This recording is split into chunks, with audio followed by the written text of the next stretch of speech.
On today's episode of the Ag Irrigation Collective, we're going to visit about managing will lines for high profitability. Stick around. Hi, I'm Wes Schaefer, your host with the Ag Irrigation Collective.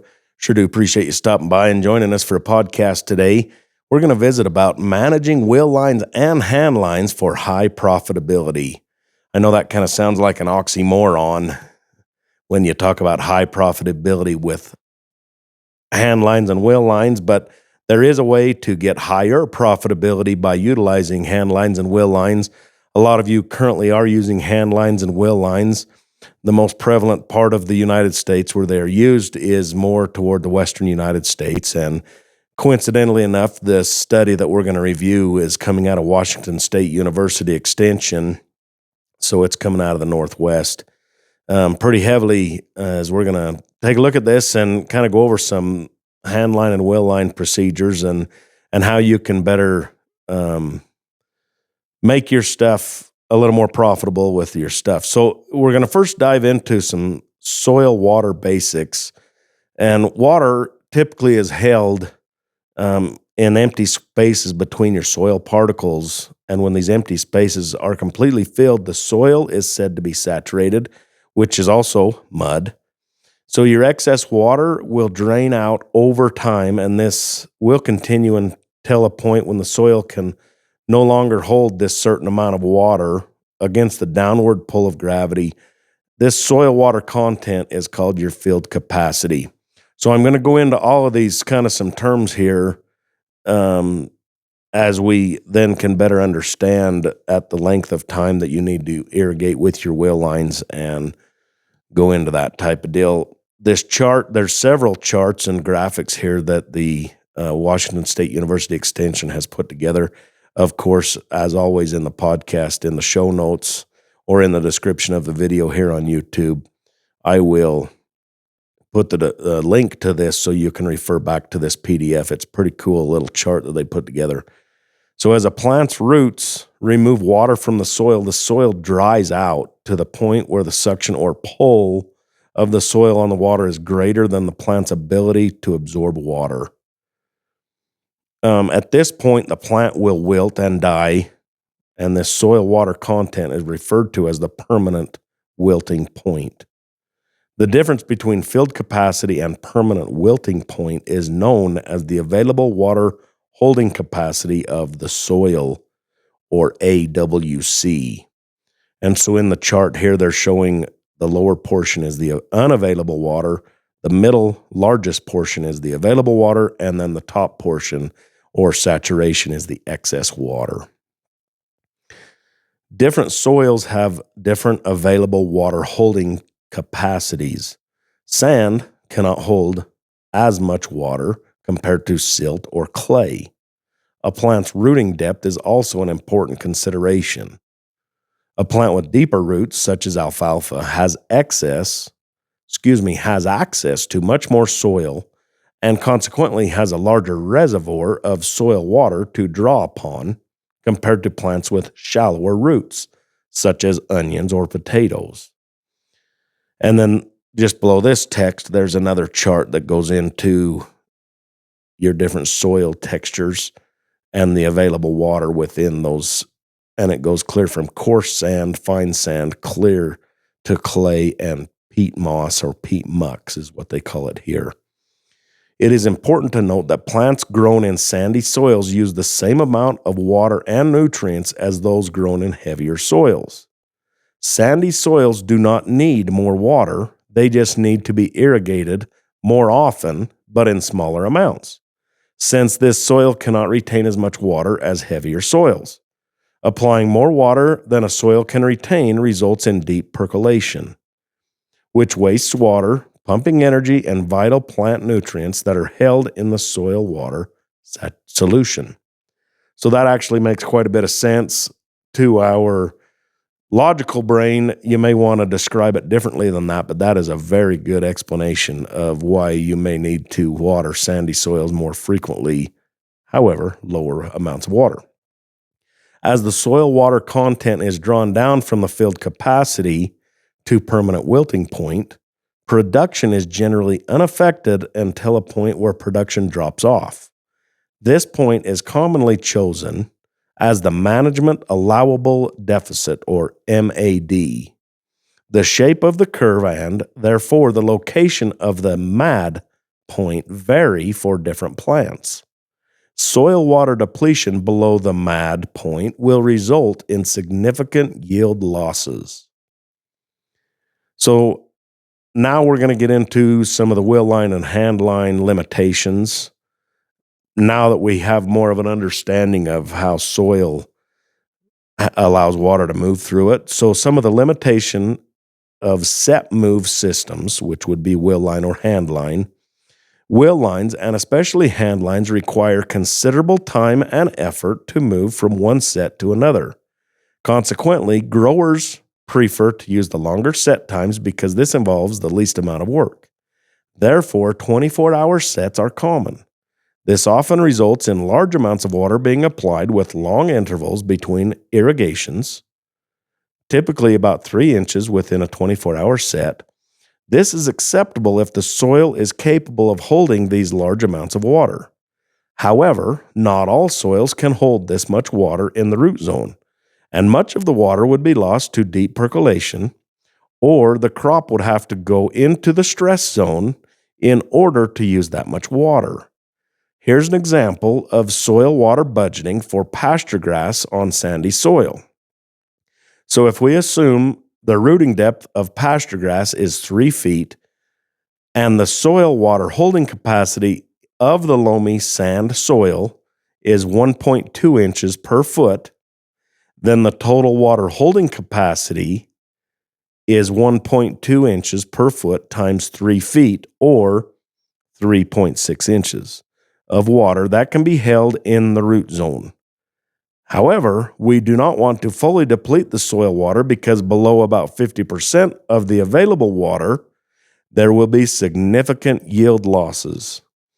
If we choose a MAD of 50%, then 3.6 inches of water times 50% is 1.8 inches of water, which is the most soil water that can be depleted before irrigation is needed to refill the root zone.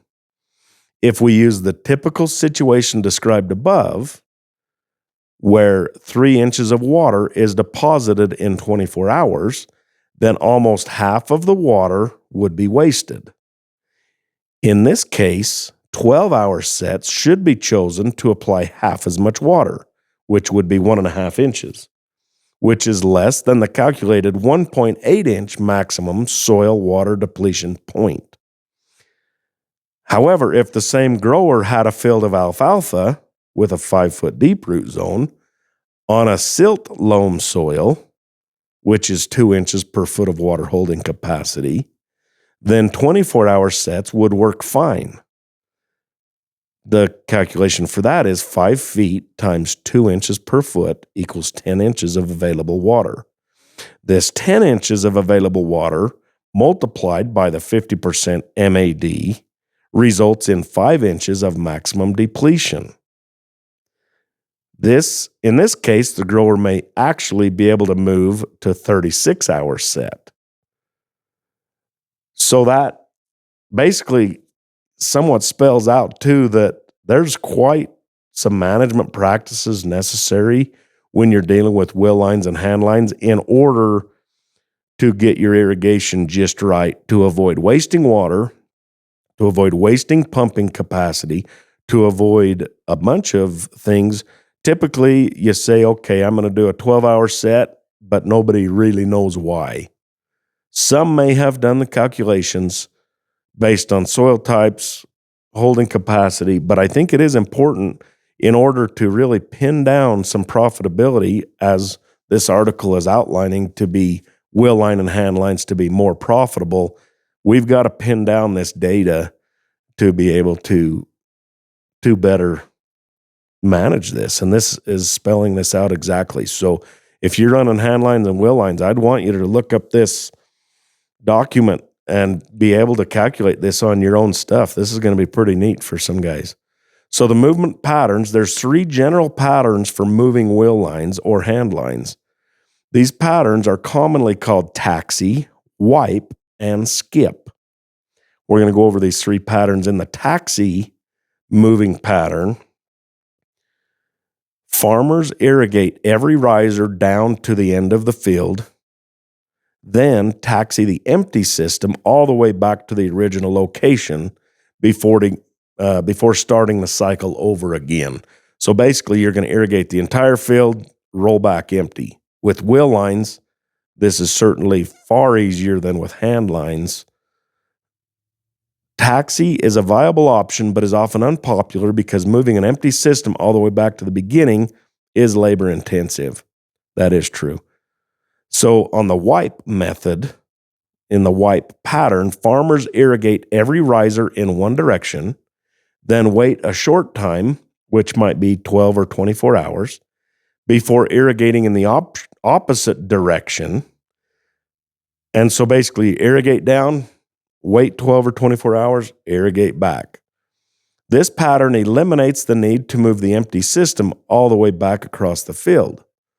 Although it requires less total movement of the irrigation pipelines, the wipe pattern usually results in too much water being applied at the ends of the field within a short time interval, resulting in water and nutrient loss and leaching.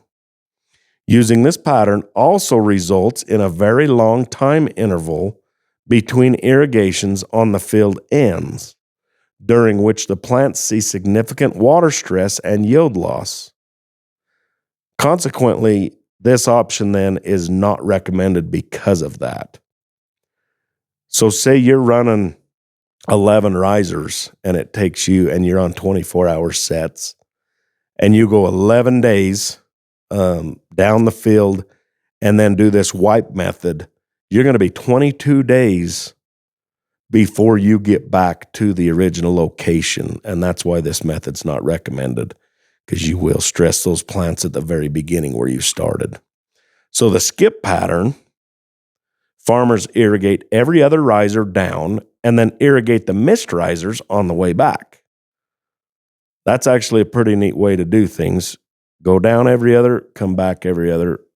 Don't have to wipe or taxi.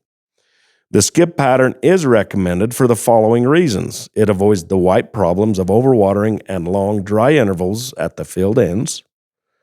Although it involves the same total movement lines as taxi, the labor is spread out into regular intervals, making labor easier to plan for and manage. And number 3 on that, because the sprinklers will not overlap on irrigated soil from the previous irrigation set, because you have no overlap sets between 1 and 2, as there is in the application depths in these areas are actually less. This results in the equivalent of more frequent irrigations with smaller amounts of water in those overlap regions. Because of this, there is less likelihood of water stress between irrigations or of exceeding the water holding capacity of the soil and consequent loss of water and nutrients to deep percolation and runoff. This will result in higher yields and better crop quality compared to the taxi and wipe options. You know, the bulk of the guys that I see around here anyway is using the wipe option, and they'll go down and they'll irrigate back. A handful of guys do use the taxi option. Very, very few do I see using the skip pattern. And I think the skip pattern is the ticket on some of this stuff, depending on your soil types.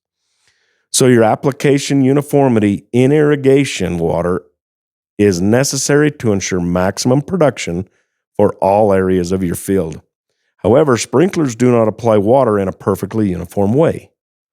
To compensate for poor uniformity, the irrigation manager, you, the farmer, will need to apply more total water to adequately irrigate all areas of the field, or the crop will suffer water stress in these low water areas. Irrigation application uniformity can be improved over multiple irrigation cycles by using offsets. With this practice, the move position is offset by 20 to 30 feet. So let's see, 20 to 30 feet to the right or left of the riser position.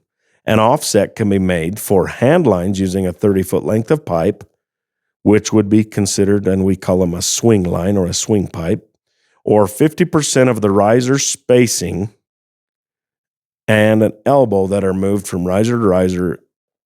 So basically, it allows you just to get your riser in a different location by using this offset. So the offset is held through the entire course of the irrigation cycle through all your risers. The next cycles should then be offset to the other side of the riser or set at the riser itself. The effect of averaging application depths from the shifted position pattern can markedly improve application uniformity.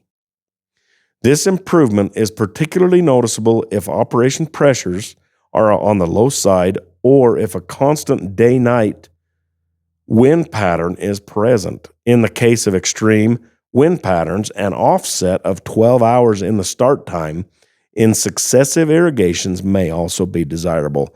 That's another consideration, is your wind patterns. Typically, depending, of course, upon your area, some wind you'll see pick up at, say, 10 a.m., and by 3 p.m., it's died back down. And so you do want a little bit of offset to help with that. So your move frequency within hand lines and well lines are, of course, as we discussed earlier, are dependent upon shallow soils, and sandier soils cannot hold very much water. Watering for long intervals, which would be considered 24-hour sets, will often apply more water than these soils can retain in the root zone. And this water will be lost to deep percolation, taking the soil's soluble nutrients with it. In these cases, the irrigation manager has two choices: using a shorter move interval, which would be 8 or 12-hour sets, or using smaller nozzles, which will result in a lower application rate. If less water is applied due to smaller nozzle size, an additional wheel or hand line may need to be purchased and run simultaneously in the field to keep up with the crop water use rates. So that is another consideration that, of course, then doubles the cost of your equipment, having an additional wheel line or length of hand line out in the field. But it is one method to eliminating some of these overwatering within your soil and losing those nutrients through the soil. So some additional management recommendations are: significant amounts of water can be lost to leaks. In a few tests, leaks are measured on well lines in a grower's field, and most growers were surprised at the rate of water loss, even though the leaks appeared minor. Many had as much water escaping as 2 to 5 sprinkler heads worth of water. It is a good practice to plan some time at regular intervals throughout the season to check the system, fix leaks, and replace gaskets. One time that I see commonly utilized to fix leaks is basically between dry down, when you're irrigating alfalfa, for example, and you're waiting for that ground to dry down and your irrigation is turned off for those sprinklers. That is the time to go in and repair some of those gaskets and nozzles that may have some issues. So on your sprinkler heads, brass impact sprinkler heads are most commonly used for agricultural production. The base or pivoting point of these sprinkler heads is usually the first to fail and can result in sprinklers that no longer pivot. Even though the impact arm still functions and appears normal from a distance, a non-rotating sprinkler head can lead to very poor uniformity, overwatering in highly localized spots, and significant water stress in other areas under the sprinkler. It is important to watch the line operate for a minute to ensure that each sprinkler head is actually rotating. Plastic 3/4 inch impact sprinklers tend to wear out very quickly and often do not stand up well to the many hours of use required for an agricultural sprinkler. Newer 3/4 inch rotating sprinklers have recently come on the market, and preliminary tests are good for throw distance and uniformity. Although these sprinklers look promising, their robustness and longevity have not been validated in large numbers by growers. So that is a couple of different forms of sprinklers that are used. These are the brass ones. The brass impact sprinklers. There is a composite impact sprinkler, and of course the plastic impact. And then there are some rotators that are being produced and put out that are either a standard pressure or a low pressure now. Nelson has one available that's a low pressure. Sprinkler nozzles are key to metering how much water is applied. They are also subject to the highest water velocities and wear out over time. This is especially true when the irrigation water is dirty or contains sand or other abrasive materials. As they wear out, the nozzle diameter gets larger and more water is applied than was originally planned. This results in poor system uniformity. A brass nozzle can easily be identified and verified by inserting a similarly sized drill bit and testing the looseness of the fit. Checking the nozzle size at least seasonally is a good management practice. Replacement sprinkler nozzles are inexpensive, and growers should plan to replace them every 2 to 5 years, depending on how abrasive your water is. In order to function properly, sprinklers should be operated at the pressure indicated in the sprinkler design specifications.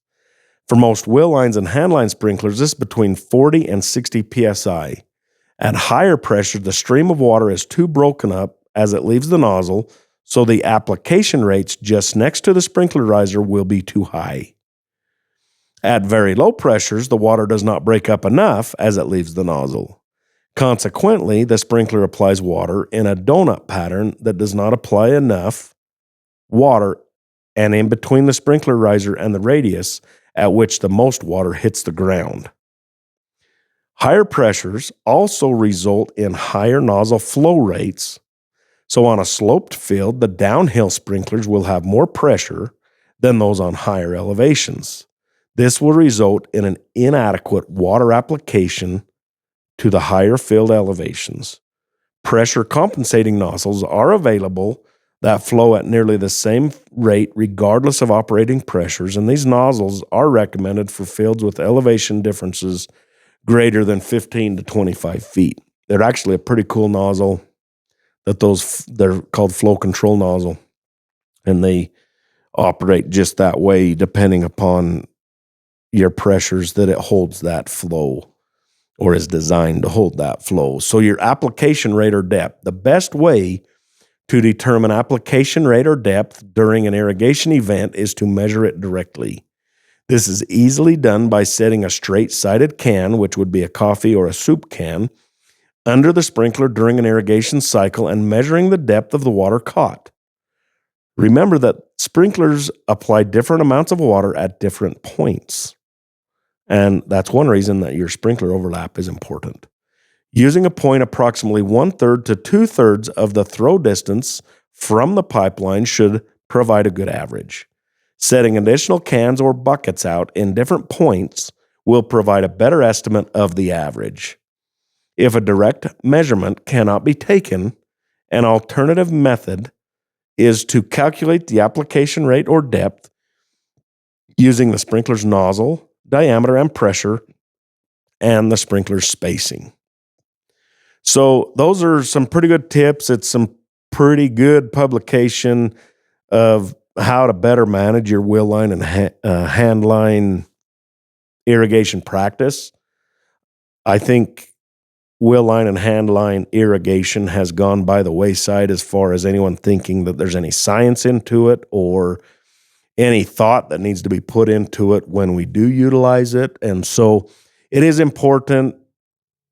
Take a look at this publication. There's other publications also out there that other universities have put together, but this one I thought was a pretty good illustration for the podcast today. So anyway, that's going to wrap up our podcast. I sure do appreciate you stopping by today. Remember, you're a good farmer and you can do hard things, and we're going to do this together. Be profitable, my friends. We'll catch you on down the road.